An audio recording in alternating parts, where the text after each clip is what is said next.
Մինչև 2026-ը 232 դպրոց պետք է փակվի, այդպես է որոշել կառավարությունը։ Ժաննա Անդրեասյանը հրապարակել է միավորվող դպրոցների ցանկը։ Հիմնավորումն այն է, որ ունեն մինչև 100 աշակերտ, իսկ միավորմամբ ուզում են կրթության որակը փոխել։ Սյունիքի սահմանամերձ գյուղերում փակվելու է 47 դպրոց, միայն Վայոց ձորի մարզում 16 դպրոց։ Մի ձեռքով փակում են, մյուս ձեռքով բացում դպրոցներ, բայց կյանքը դրանից չի փոխվում։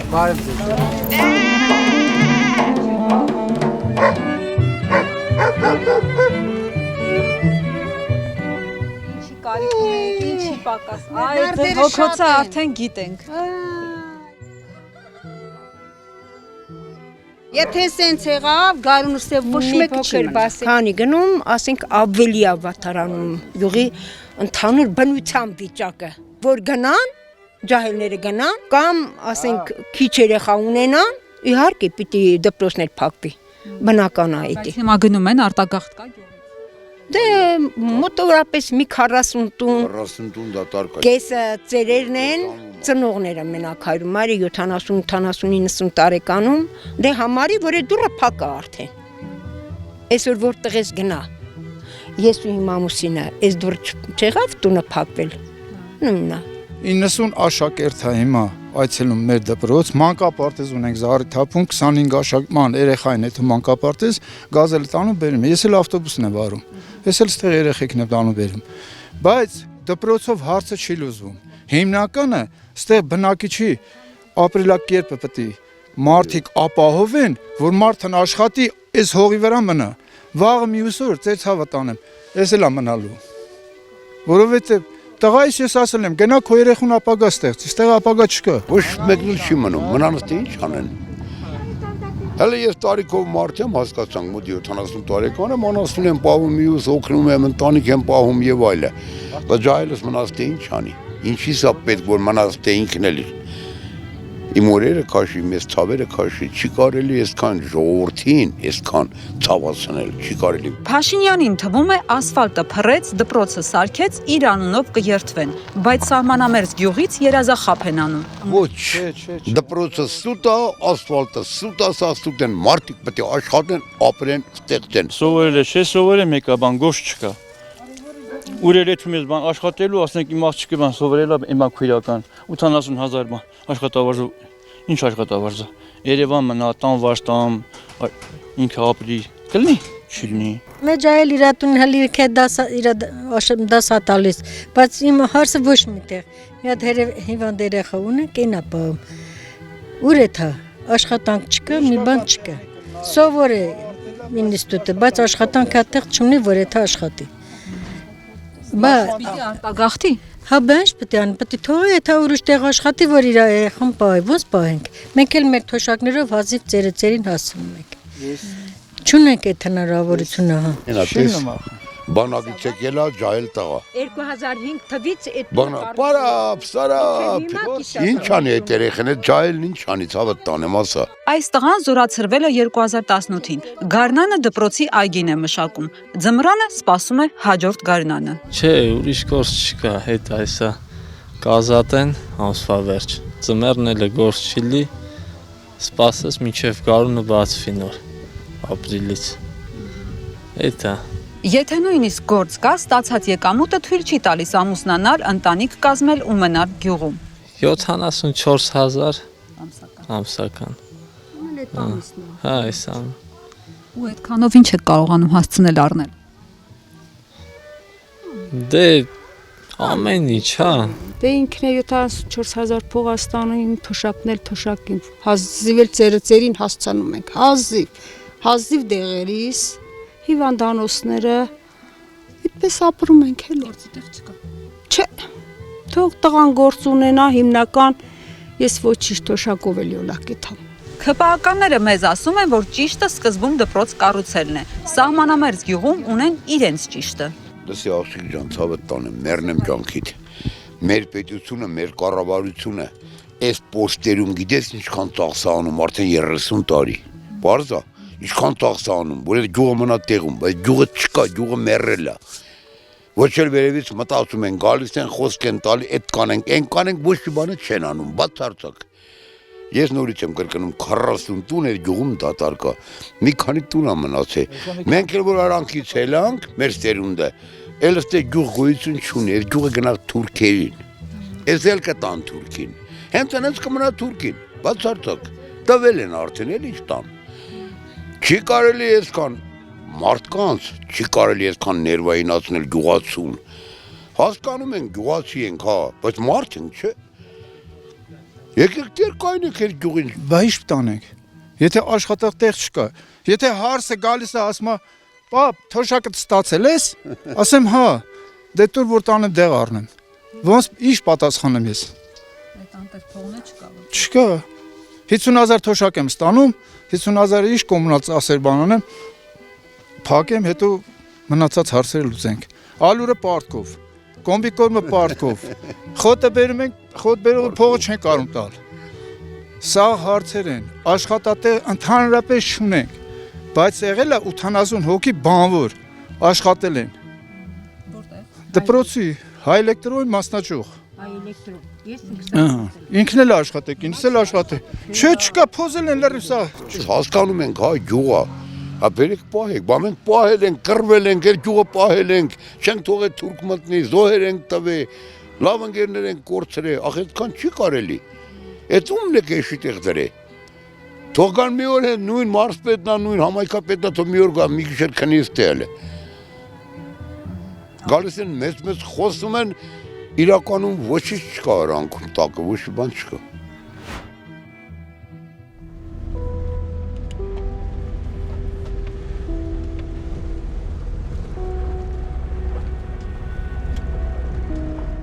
Վայոց ձորի Գոմք գյուղում կառավարությունը 694 միլիոն դրամ է ծախսել ու այս գեղեցիկ դպրոցն է կառուցել 100 աշակերտի համար, բայց կողքի գյուղերից աշակերտների ներգրավելով դպրոցում հիմա սովորում է 29 աշակերտ։ Զարթափից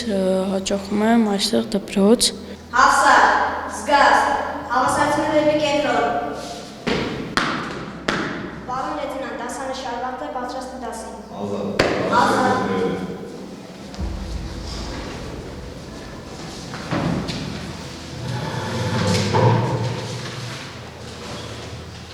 Ուրեմն այս պահին սովորում է 29 աշակերտ, դպրոցը նորակառույց է, ինչպես գիտեք, 2024 թվականի սեպտեմբերից արդեն շահագործման է հանձնվել եւ կարող ենք ունենալ 99-ից 100 աշակերտ։ Մի դեպքում մինչև 100 աշակերտ ունեցող դպրոցն են փակում, մյուս դեպքում միլիոններ ծախսում, կառուցում նոր դպրոց, որից օգտվում են քիչ երեխաներ, իսկ գյուղում ապրելու համար աշխատատեղ է պետք։ Տնտեսությամբ ենք զբաղվում, անասնապահությամբ, հողագործությամբ, Մինչև արտադրություններ, գործարաններ չկա։ Ունենք, նույնիսկ խանութ չունենք։ Բայց կուզենայինք։ Կուզենայինք, ոնց չունենք կուզենա։ Կուզենայինք խանութ ունենայինք, որ մենք էլ ամեն օր օգտվենք այդ խանութից։ Մենք այդքան տեղ գնում ենք հեռու մյուս գյուղից, առավտուր ենք անում եւ գալիս ենք։ Մենք իջնում ենք Զարիթափ, գնում ենք վայ գնումներ կատարելու, բայց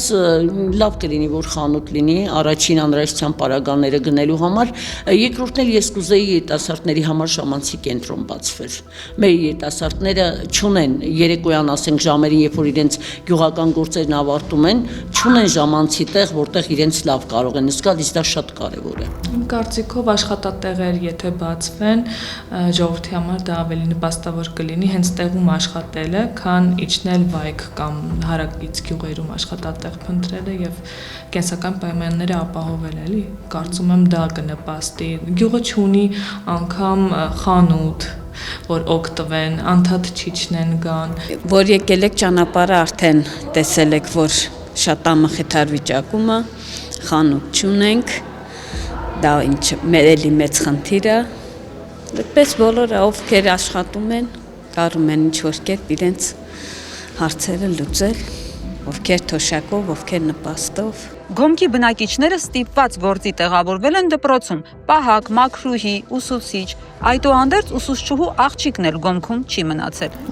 Աղջիկս չի աշխատում ստեղ, որտեվ ինքը չուզեց գյուղում մնալ։ Ընդհանրապես գյուղը ունի կանանց մեծ ռեսուրսներ, կանանց աշխատանքային մեծ ռեսուրսներ, ժամանակին եղել են կանանց կոոպերատիվ, բանկատեր կոոպերատիվը, որը զբաղվել է ջերմոցային եւ սառնարանային տնտեսությամբ, իրենք հիմա են դրանով զբաղվում եւ ինձ թվում է, որ եթե կառուցվի փոքրիկ բահածոյի գործարաններ, վերամշակվող գործարաններ, կաթի վերամշակման եւ այլն, ապա գյուղը կզարգանա եւ ավելի աշխատատեղեր էլ ստեղծվելով։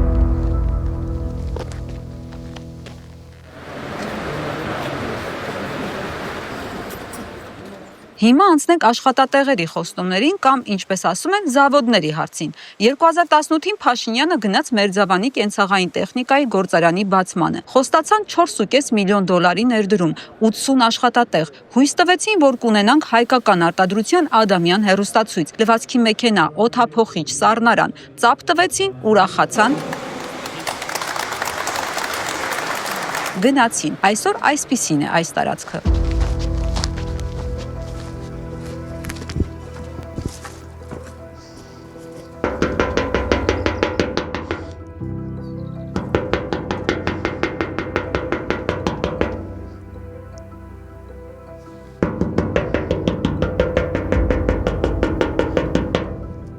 Մարդ կա։ Ներողություն, մարդ կա։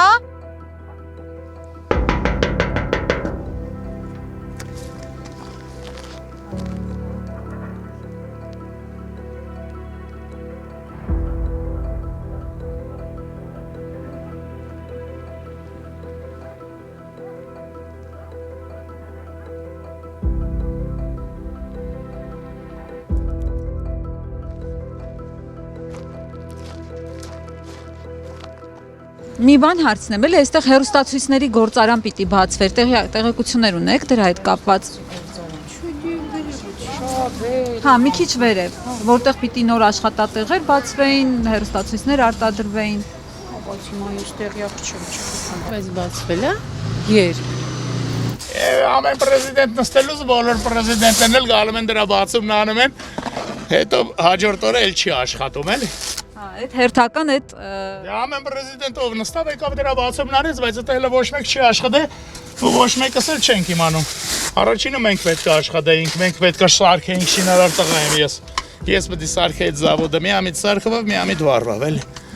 Այսպես էլ չիմացաք, որտեվ լվացքի մեքենա պիտի արտադրվեր, օդորակիչներ։ Ասում էին։ 70-ից 80 տենչա, չէ, միայն ասում են։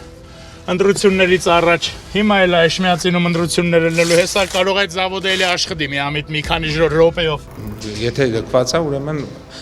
չի հաջողվել, այսինքն բիզնես մոդելը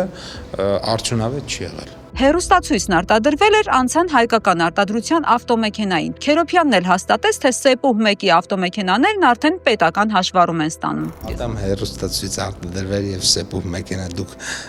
կգնայիք տուն ձեր Սեպուհ մեքենայով եւ կնայիք ձեր սիրելի հաղորդումը Ադամ հեռուստացույցով։ Ինչի պիտի չնայի, դուք արտադրեիք, ստեղծեիք, էժան լիներ, որակյալ արտադրանք լիներ, ինչի՞ չէ։ Շատ լավ է, պետք է էժան եւ որակյալ արտադրանք կարողանանք ստեղծել, որպեսզի մեր սպառողներն էլ դա գնահատեն եւ գնեն։ Այսինքն որ չեք կարողանում, ինչի համար էր այդ ժապավեններ, հենց այդ է հարցը։ Ես չգիտեմ, Սեպուհ մեքենայի ժապավեն չի կտրվել։ Նախարարն այսօր խոստովանում է, մենք հեռուստացույց, մեքենա, համակարգիչ արտադրելուց հեռու ենք։ Մեքենա արտադրելը ինքը եթե դու պիտի չիպը մի տեղից բերես, այդ տեղը շատ հեռու է, պետք է երկաթը ինչ-որ տեղից բերես եւ այլն եւ այլն, ու այդ կոմոդ ամեն ինչ շատ թանկ է, որովհետեւ դու այդ արևմուտքի ու արևելքի տրանզիտի վրա չես, որովհետեւ տրանզիտը կողքով է անցնում, ոչ թե քո մեջով, քո վրայով ոնց կուզենք ձևակերպենք, հա, ինքը խնդիր է, դրա համար ենք ասում, պետք է ապաշրջապակվենք։ Հիմա առաջիկայում Հայաստանում նախատեսվում է Շաքարի նոր գործարանի, այսինքն Սևանի գործարանի վերագործարկում։ Ով կարար այդպիսի բան երևակայել 7 ամիս առաջ, որ Հայաստանում կարող է, ասենք, շաքարի գործարան բացվել։ Գործարանն այդպես էլ չբացվեց։ Հիմա ասում են, բա մեզ պետք էր այդ գործարանը, եթե շաքարը թանկ էր լինելու։ Նոր գործարանի արտադրության փորձեր միշտ էլ եղել է տարբեր ժամանակներում, տնտեսական անարդյունավետության պատճառ, այսինքն միշտ այսպես է ստացվել, որ մենք քանի որ շաքարի հումքի խնդիր ունենք, ըստ էության, եւ ստացվում է, որ եթե Հայաստանում արտադրենք այդ շաքարը, մեր քաղաքացիները ավելի թանկ գնով են ըստ էության առնելու, քան թե ներմուծում է կատարվում եւ այդ պարագայում բնականաբար տնտեսական նպատակահարմարությամբ գործարանը երբեմն աշխատում է, երբեմն չի աշխատում։ 2018-ին Փաշինյանը գնաց Վանաձորի կոմպոզիտային գազաբալոնների գործարանի բացմանը։ Խոստացան 21 միլիոն դոլարի ներդրում, 120 աշխատատեղ։ Ասացին, Վանաձորը կարող է դառնալ խոշոր արդյունաբերական կենտրոն։ Դարձավ։ Պատկերացնում եք Հայաստանում քանի գործարան կա, քանի աշխատակից, քանի տոննա այն անեկդոտը հիշեցի, որ ասում եմ դե հիմա ասենք տանկերի բաները, տանկանակը չէ, բաները, համարանիշները, հա։ Մեզ խոստանում էին, որ կարտադրվի հայ-իրանական Սայնա Արմենինա մեքենաներ, էլի չեղավ։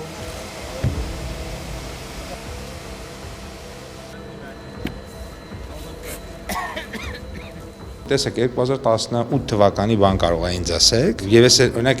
այդ բային նույնիսկ պետական պաշտոնյա չեմ եղել։ Պատգամավոր չեմ եղել։ Ներդրումներ իրականացնել եւ Ծովազարդ գյուղում ստեղծել տեքստիլ գործարան, որտեղ բամբակից թել են մանելու եւ սկզբնական շրջանում 400-ից 600, ընդ որում այդ գործարանը կսկսի աշխատել իր խոստման եւ պլանի համաձայն արդեն հունվարից եւ սկզբնական շրջանում կլինի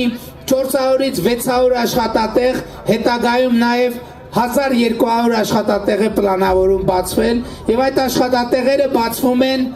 գավառցիների համար, սիրելի հայրենակիցներ։ Եվ ես հույս ունեմ, որ սրանով գավառը քայլ առ քայլ կվերգտնի արդյունաբերական կենտրոնի իր երբեմնի ավանդույթները։ Չեղավ ոչ այդ խոստումը, ոչ էլ ստեղծվեց ֆոտովոլտային մարկոսների գործարանը։ Այս բանը չեմ կարող ասել, որ գործարանն է աշխատում, որը չէ։ Կարող եմ մի շարք մեծ խոշոր ներդրումային պրոյեկտների հետ կապված ասել, օրինակ կարող եմ ասել, թե որ տեքստիլում ինչ արդյունքներ ունենք, ինչքան արտահանման աճ ունենք, որովհետև հիմա դուք կարող ասեք մի գործարան, որը այս բային չկա, բայց մեկ ուրիշը բացվել է ու ավելի արդյունավետ աշխատում է։ Մինչ իշխանություններն այսպես արդյունավետ աշխատում են, սահմանամերձ գյուղերը դատարկվում են։ Գյուղում ապագա չկա։ Ով որ հանկարծ կասի գյուղում ապագա կա, ես կասեմ դու սխալ ես խոսում, ախպեր ջան։ Ռիփսիմե Ջեբեջյան, Իլիա Մանուկյան, Վազգեն Հովանիսյան, Տրիբյուն AM։